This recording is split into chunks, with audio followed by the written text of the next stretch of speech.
Hola aprendices, ¿cómo están? Le habla su instructor Ramiro Choles. Bueno, en este video les voy a hablar específicamente del régimen de importación. Posteriormente, en otro video, hablaremos de exportación y de tránsito aduanero, pero en el día de hoy les voy a hablar sobre el régimen de importación. Vamos a partir del concepto de importación, que es la introducción de mercancías de origen extranjero al territorio aduanero nacional con el pago de algunos tributos aduaneros para modo de que la mercancía quede en libre disposición aquí en Colombia o en el territorio aduanero nacional. Entonces, ustedes como futuros técnicos en operaciones de comercio exterior, tienen que, como siempre se les he dicho, tener a la mano la legislación aduanera, tienen que leerla constantemente porque a partir de ahí es donde nos van a dar los lineamientos para modo de obrar con base a la ley. Aquí en su pantalla ustedes están viendo el decreto 1165 del 2 de julio del 2019, la cual es el decreto principal por la cual se establece el régimen de aduanas de Colombia. Este decreto fue creado para sustituir decretos que estaban vigentes en años anteriores, especialmente con el 2685 del 99 y la resolución 4240 del 2000, la cual es el reglamento de dicho decreto. Entonces, en este momento nosotros tenemos actualmente el decreto 1165 con sus respectivas modificaciones. Entonces, a partir de la legislación aduanera, le voy a hablar de el régimen de importación. Aquí, en este decreto, como ustedes ya lo conocen, nosotros a la hora de introducirnos a él vamos a encontrar que tiene 22 títulos. Esos títulos están compuestos por capítulos y a su vez los capítulos tienen unos artículos y esos artículos tienen parágrafos, entre otras. En total, son más o menos 775 artículos que tiene este decreto, donde ustedes pues van a encontrar todo lo que regula lo que es la parte aduanera aquí en Colombia. Yo me voy a ir específicamente al artículo, ojo, artículo 172, que es el artículo que me habla a mí específicamente, que es donde me voy a centrar en este video, y es en las modalidades de importación. Resulta que la pregunta, instructor, ¿de qué diferentes modos puedo yo importar en Colombia? Entonces ustedes se tienen que ir al decreto 1165, específicamente al artículo 172, para que encuentren las modalidades de importación. ¿Cuáles son las modalidades de importación? Tenemos modalidad de importación ordinaria, que es la que normalmente se aplica aquí en Colombia, en los diferentes regímenes ordinarios, ¿no? Ojo, no especiales. Entonces, aquí en la importación ordinaria, normalmente, usted viene, si le toca pagar, usted declara la mercancía que viene de otro país y paga los tributos que dice el arancel de aduana, si es que no existe un acuerdo comercial con el país de origen. Entonces, normalmente la importación ordinaria, como su nombre lo dice, es la más común de todas las modalidades. Segundo, tenemos la importación con franquicia. Cuando hablamos de franquicia, estamos hablando de algunas subvenciones o algunos descuentos o algunas prerrogativas por ser de pronto la mercancía a la hora de entrar por una aduana es una aduana que sea especial. Por ejemplo, en el régimen de aduanas, en el régimen aduanero de Maicao, Uribe y Manaure, aquí en el departamento de La Guajira, la importación que se hace es con este tipo de importación con franquicia, porque aquí no se pagan tributos aduaneros, sino un impuesto de entrada. Entonces, por eso los impuestos son franquiciados, ¿no? Tercero, la reimportación para perfeccionamiento pasivo.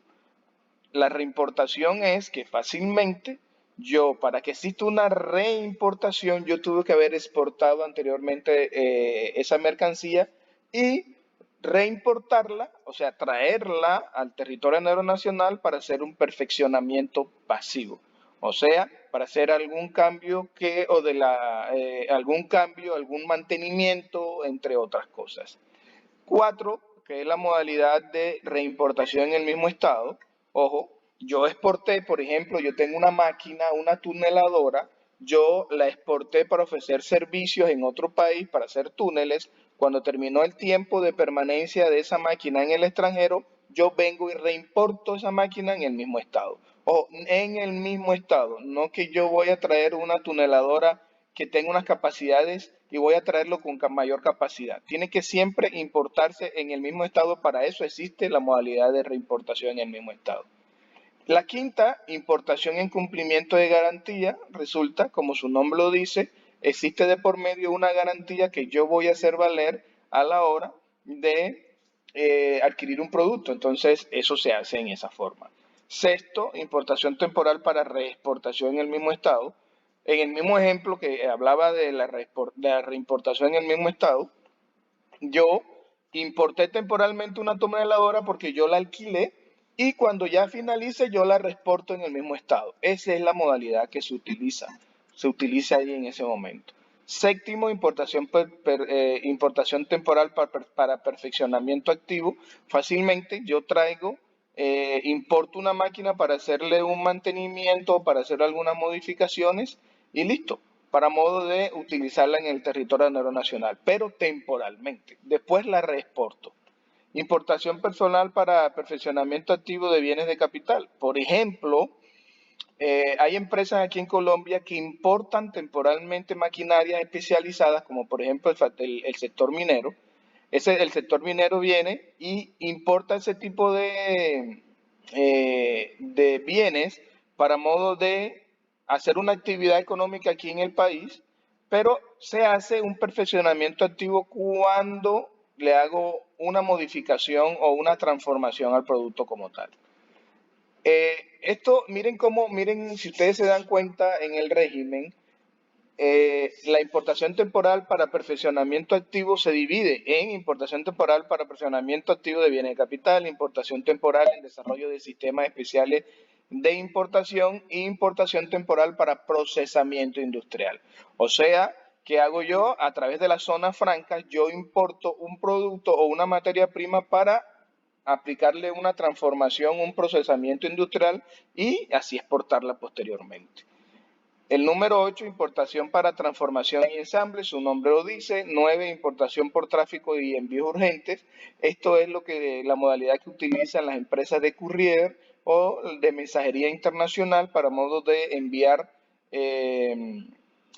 enviar las encomiendas que nosotros traemos del territorio, del extranjero o mandamos para el extranjero. La décima, entregas urgentes, por ejemplo, la entrega urgente es cuando nosotros tenemos alguna calamidad, algunas donaciones que nos hacen otros países, como por ejemplo cuando tenemos avalanchas y tenemos catástrofes aquí en Colombia, pues hay países que donan eso, entonces por eso se hace entrega urgente. También se puede aplicar entregas urgentes cuando se requiere que ese producto entre urgentemente al territorio nacional y que sea mucho más ágil para modo de que al destinatario pueda tener ese producto lo más rápido posible. La modalidad número 11 es la de viajeros. Pues fácilmente cuando nosotros vamos a viajar no como turistas, vamos a hacer como viajeros, nosotros vamos a trasladarnos con un menaje o con un equipaje que puede ser acompañado o no acompañado para otro país. Entonces, esta modalidad fácilmente yo la puedo utilizar. Por ejemplo, si me voy a mudar para otro país de forma temporal, pero necesito un equipamiento que es necesario para mi oficio, supongamos que yo soy fotógrafo, soy productor, necesito enviar ese equipaje, ese menaje hacia ese país para modo de establecerme en ese destino y posteriormente me regreso. La modalidad de importación sin valor comercial, pues fácilmente si yo necesito tener acceso, yo quiero hacer negocios con un proveedor a nivel internacional, yo le solicito a ese proveedor que me mande muestras sin valor comercial para modo de conocer el producto. Este señor me lo envía y yo hago el trámite a través de este tipo de modalidad que es muestra sin valor comercial. Entonces, como se pueden dar cuenta, en el decreto 1165, específicamente en el título 5, artículo 172, ustedes van a encontrar las modalidades de importación. Vamos a hablar específicamente en estos momentos de la importación ordinaria. La definición de importación ordinaria, miren, es la introducción de mercancías de procedencia extranjera al territorio nacional con el fin de permanecer en él de manera indefinida, en libre disposición con el pago de los tributos aduaneros a que hubiera lugar, siendo el procedimiento que a continuación te establece. Entonces, por ejemplo, aquí poco a poco nos van a decir quiénes son los obligados a declarar, o en cuánto tiempo tengo yo la oportunidad de declarar. Normalmente, si voy a hacer una declaración anticipada antes de que llegue la mercancía, pues fácilmente lo tengo que hacer no superior a 15 días antes de que llegue la mercancía. Por ejemplo, en las zonas de regímenes especiales de Maicao, Uribe y Manaure, aquí se hace una declaración anticipada 15 días antes. ¿Por qué? Esto se aplica específicamente, bueno, se aplicaba según era porque las instalaciones portuarias donde llegaba la carga pues no eran muy idóneas para eso, y por ende para agilizar el proceso se hacía la declaración anticipada. Como mínimo, con antelación no superior a 15 días hábiles, calendario. Entonces, ¿qué más vamos a encontrar aquí? Aquí habla de la presentación de la declaración que tiene que hacer a través de los sistemas informáticos electrónicos establecidos por la DIAN, pero aquí quiero hacer énfasis en cuáles son los documentos soportes de la declaración de importación. Acuérdense que si nosotros vamos a hacer una importación, este es, este es el documento que yo como declarante, si utilizo una agencia de aduanas, como declarante, tengo que tramitar la declaración número 500 con código 500, que es la declaración de importación. En el sistema o en la plataforma del e-commerce, ustedes pueden simular el diligenciamiento de este documento. Ojo, ustedes lo pueden diligenciar. Aquí eso lo van a aprender posteriormente, pero ustedes aquí pueden diligenciar este documento. Entonces, ¿cuáles son los documentos soportes para yo hacer la declaración de importación de la mercancía? Entonces, el decreto 1165 en su artículo 167, que habla documentos soporte de la declaración. Entonces, esto en el título, cuando salió esto en el año 2019, este era el texto original, pero salió el decreto 360 del 2021 y modificó el artículo 177. Entonces, aquí lo voy a buscar para ver qué cambios tuvo el artículo 177. Entonces, según el decreto 360, los documentos soportes de una declaración de importación, ojo, cuando hablo soporte es que estoy diciendo que cuando usted va a importar una mercancía y va a utilizar una agencia de aduanas, la agencia de aduanas a usted le va a solicitar unos documentos por la cual ella, con base a esos documentos, es que va a crear y va a formular y va a diligenciar la declaración de importación en los sistemas informáticos. ¿Qué documento me dice a mí que son considerados soportes en la declaración de importación? A partir de estos documentos es que nace la información que yo voy a registrar en la declaración de importación. Entonces, documento soporte, artículo 177 del decreto 360 del 2021. El decreto dice, para efectos aduaneros, el declarante está obligado a obtener antes de la presentación y aceptación de la declaración el original de los siguientes documentos en medio físico o electrónico. Medio físico o electrónico. Si yo me voy aquí al decreto, esto no cambia, ¿no? Esto no cambia. Aquí está, no cambió. Entonces, miremos qué dice. Miremos qué dice. Muy bien. Primero, registro o licencia de importación que ampare la mercancía cuando a ello hubiera lugar. Esto es muy importante porque no todas las mercancías importadas necesitan registro o licencia de importación. Normalmente, ¿cuándo sé yo esto? Cuando yo me voy al arancel de aduanas, que hago el perfil del producto de la subpartida, ahí me dice qué tipo de permisos necesito y ahí me dice si es una licencia, que puede ser una licencia previa, que son licencias que se tienen que tramitar en algunas entidades del Estado, pero no todas las mercancías tienen obligatoriedad o se les pide registro o licencia, son algunas específicamente, y por eso en el arancel de aduanas, dependiendo de la subpartida, ahí le van a decir. Si yo me voy al decreto, al 1165, miren que aparece igualito, no hubo ninguna modificación. ¿Por qué estoy haciendo eso? Para que ustedes se den cuenta dónde hubo modificaciones del el decreto original, que fue el 2019, al decreto que lo modificó en algunos artículos en el 2021. Factura comercial cuando hubiere lugar a ella.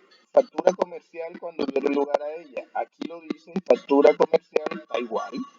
Entonces, la factura comercial, recuerden ustedes que la factura comercial, vamos a buscarlo aquí de una vez, factura comercial o commercial invoice o commercial invoice. Le voy a dar imágenes, esto ya lo hemos hablado varias veces. Entonces, ustedes aquí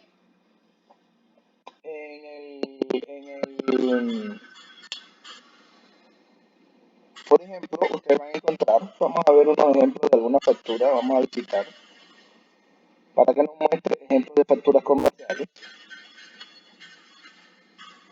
Aquí hay una descripción. Miren, por ejemplo, aquí tenemos un ejemplo de una factura comercial. Tenemos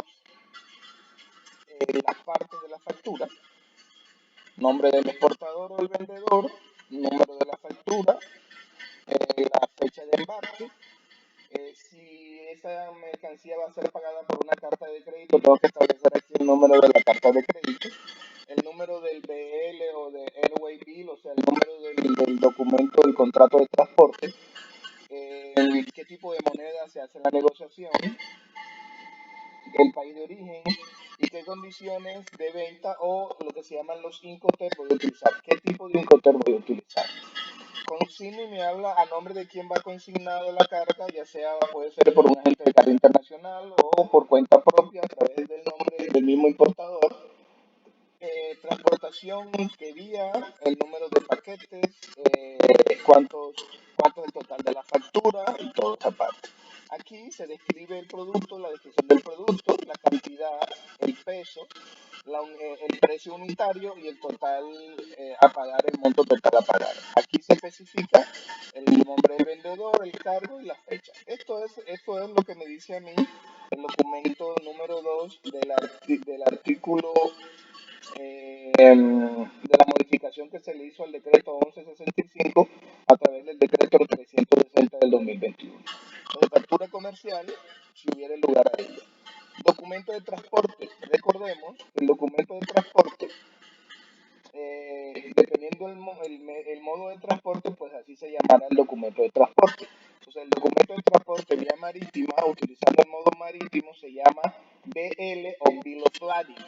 BL o Bill of Lading. Bill of Lading. Bill of Lading. Vamos a buscarlo. Aquí tenemos un ejemplo, por ejemplo, aquí tenemos uno. Vamos a visitar.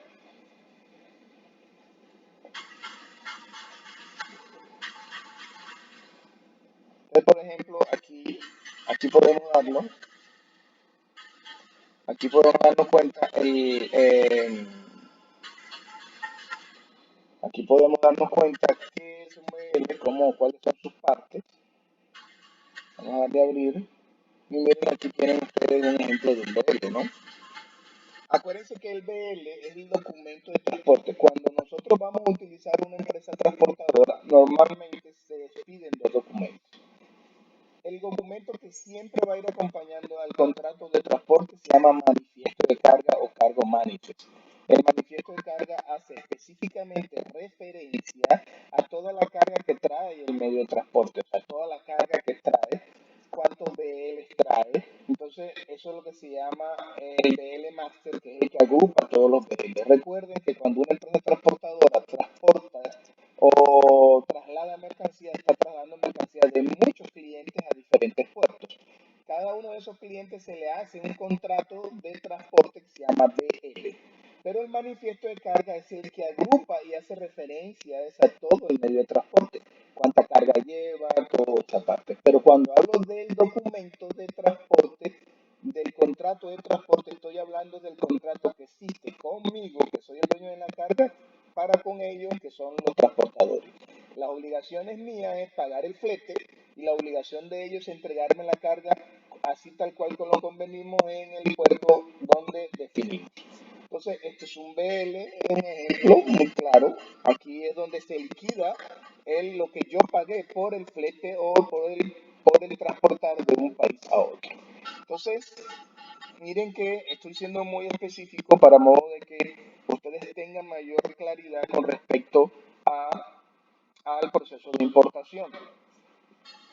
El cuarto documento dice la prueba de origen señalada en el respectivo acuerdo comercial y los documentos relativos. Cuando me hablan a mí de este documento, me habla del certificado de origen. Usted sabe muy bien que Colombia tiene acuerdos comerciales con muchos países. Resulta que por tener un acuerdo comercial, ellos tienen unos beneficios de ambas partes. Si ellos envían, si yo importo o yo exporto, fácilmente por tener una negociación, un acuerdo comercial, nosotros vamos a estar exentos total o parcialmente del pago de los tributos, gravámenes o aranceles. Entonces, cuando ese producto viene de un país donde Colombia tiene un acuerdo comercial, yo tengo que solicitar y tengo que entregar un certificado de origen demostrando la originalidad de ese producto y que ese producto viene de un país donde yo tengo un acuerdo comercial. Con solamente presentar ese documento, yo pago 0 arancel. ¿Cómo sé yo esto? Fácilmente me voy al arancel de aduanas, me dan la subpartida y le dice que si ese producto viene de tal país, paga 0, o sea, el descuento es total o parcial. No vas a pagar lo mismo como si viniera en la carga de un país donde la cual no existe un acuerdo comercial. Entonces, el certificado de origen, ojo, siempre y cuando existan acuerdos comerciales del país de origen. ¿Listo? Quinto, certificado de sanidad y aquellos otros documentos exigidos por normas especiales cuando viene lugar. Certificado de sanidad, eso depende del tipo de mercancía. No todas las mercancías, o no todas las mercancías solicitan certificado de sanidad. Cuando hablo de sanidad, estoy hablando de sanidad animal o sanidad humana. Por ejemplo, nosotros sabemos muy bien que existe el ICA, el INVIMA y todos esos organismos del Estado que fácilmente nos pueden expedir unas certificaciones, ¿no? Entonces, si el producto de origen animal, el de origen animal o de origen vegetal, el ICA es el que se encarga de eso. El ICA es el que se encarga de eso. Entonces, yo tengo que tramitar certificados fito o zoosanitarios. Fito cuando es el producto, la mercancía que viene de origen vegetal, y zoosanitario cuando el producto es de origen animal. Entonces, no todos los productos requieren esto. Ojo, depende del producto, si es de origen animal o vegetal, o si es para el consumo humano, que ahí entraría el INVIMA. Por ejemplo, la UNOAP, que viene siendo el organismo de los anfibios y los pescados, cuando voy a importar mercancías que son animales de origen marino. Muy bien. Tenemos la lista de empaque. Resulta que esta lista de empaque, vamos a buscarla aquí, o packing list, lo estoy haciendo para que ustedes aprendan cómo se busca, ¿no? Porque fácilmente yo pude haber tenido abiertos los archivos aquí. Packing list, vamos a buscar una lista de empaque de comercio.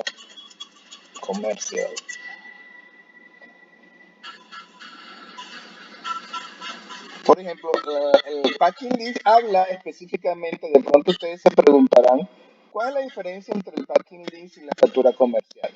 Bueno, tienen muchas similitudes, es cierto, pero el packing list se especifica o hace referencia principalmente al empaque o al embalaje del producto. ¿Ya? Entonces, por eso a veces se homologa, por ejemplo, aquí lo tienen ustedes, por ejemplo, aquí lo tienen. Como se pueden dar cuenta, tiene el mismo encabezado de una factura comercial. De pronto vamos a encontrar la misma información, pero aquí habla específicamente del tipo de embalaje, del contenido, si es por ejemplo el contenedor, si son cartones, si son paletas. y habla de cuánto es el peso y la descripción y el peso unitario y el peso total. Como se pueden dar cuenta, aquí no se especifica, ojo, no se especifica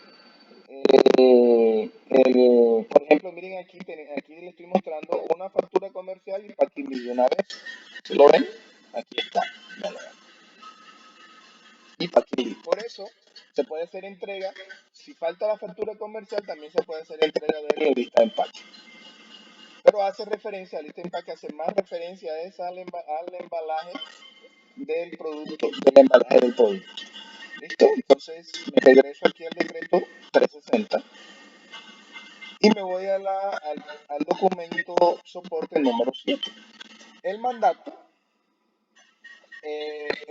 es el documento que firmado por el dueño de la mercancía o el declarante ante la agencia de aduanas. Ojo, ese mandato es cuando yo le digo a la DIAN que la agencia de aduanas va a servir como mi intermediario aduanero para modo de hacer la declaración de importación o para modo de hacer la declaración de importación. Si nosotros leemos aquí mandato, cuando no existe endoso aduanero y la declaración de importación se presenta a través de una agencia de aduana o apoderado, ahí lo tienen. Entonces yo obligatoriamente tengo que, si la mercancía voy a hacer la importación, necesito una agencia de aduana, tengo que firmar un mandato aduanero. En ese mandato aduanero, pues la agencia de aduana pues hace su análisis de riesgo, porque las agencias de aduanas también analizan, te van a pedir como declarante mucha información con respecto antes de servirte a ti como su intermediario aduanero ante la DIAN. Un mandato aduanero, pues, si yo miro acá, mandato aduanero,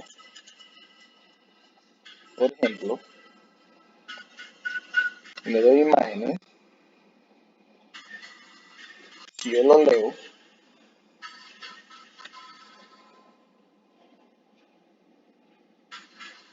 por ejemplo,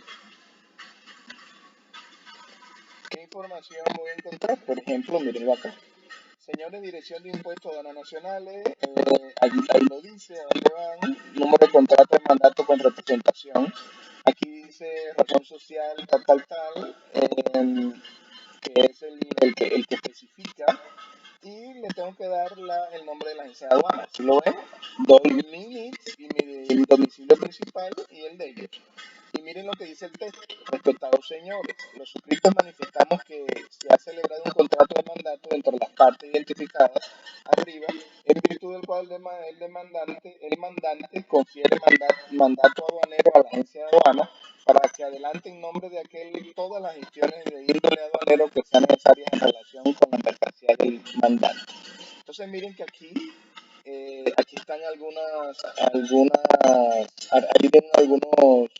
facultades y aquí aparecen, por ejemplo, presentar el nombre de representación y por cuenta del mandante, las declaraciones de importación, de exportación y de tránsito aduanero en todas sus modalidades, incluyendo todos los trámites aduaneros inherentes y conexos a que se adelante ante la DIAN.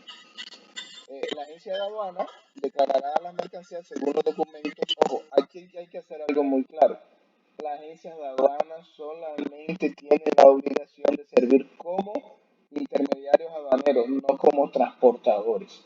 Ojo, no como transportadores. ¿Qué se puede presentar? Hay empresas que cuando tú entras y vas a seleccionar la agencia de aduana, la agencia de aduana tiene unidades estratégicas de negocio que te prestan todo el servicio de forma integral, pero se dividen cada una en una empresa aparte.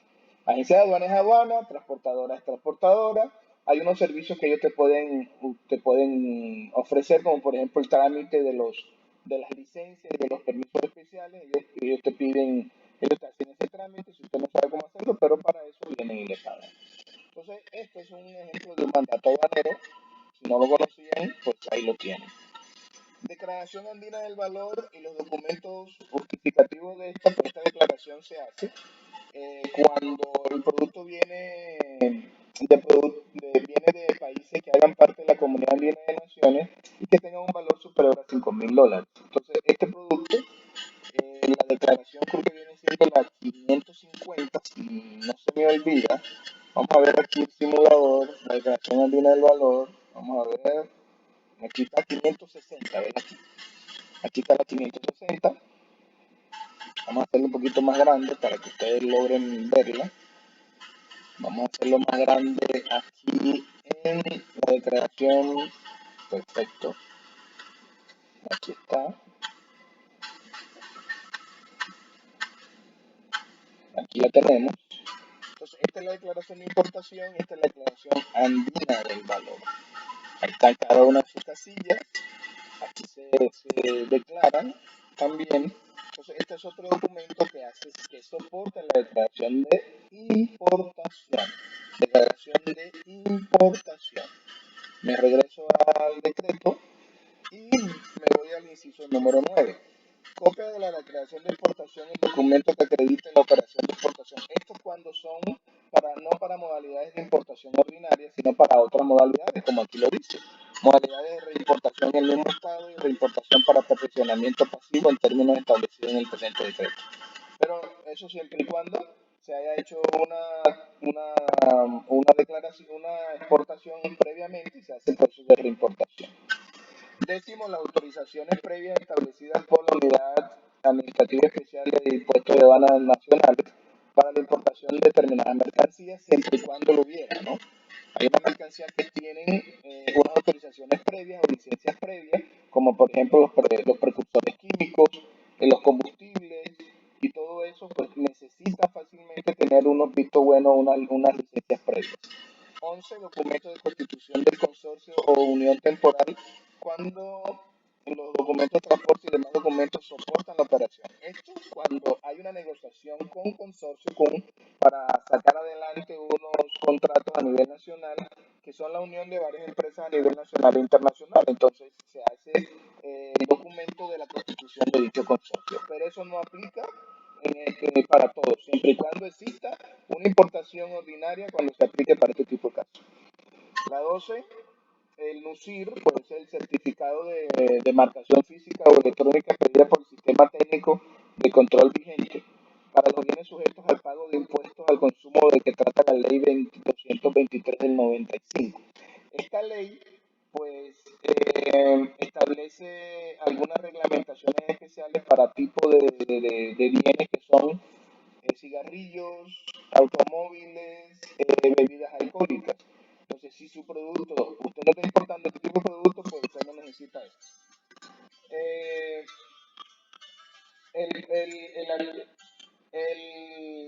el número 13, pues dice el documento establecido expresamente en disposiciones aduaneras o en normas especiales reguladas por otras autoridades como soporte de la declaración de importación, eso siempre y cuando exista. Entonces miren que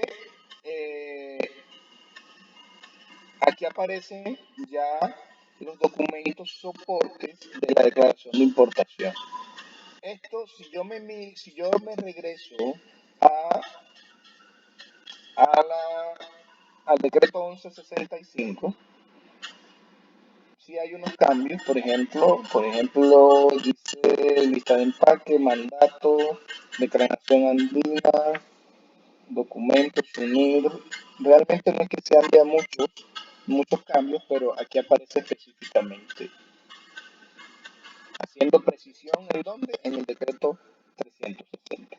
Entonces, mis queridos aprendices, cuando ustedes les pregunten cuáles son los documentos soporte de una declaración de importación ordinaria, ahí lo tienen. Muchachos, no siendo más, espero sus preguntas. Un abrazo, éxitos y bendiciones.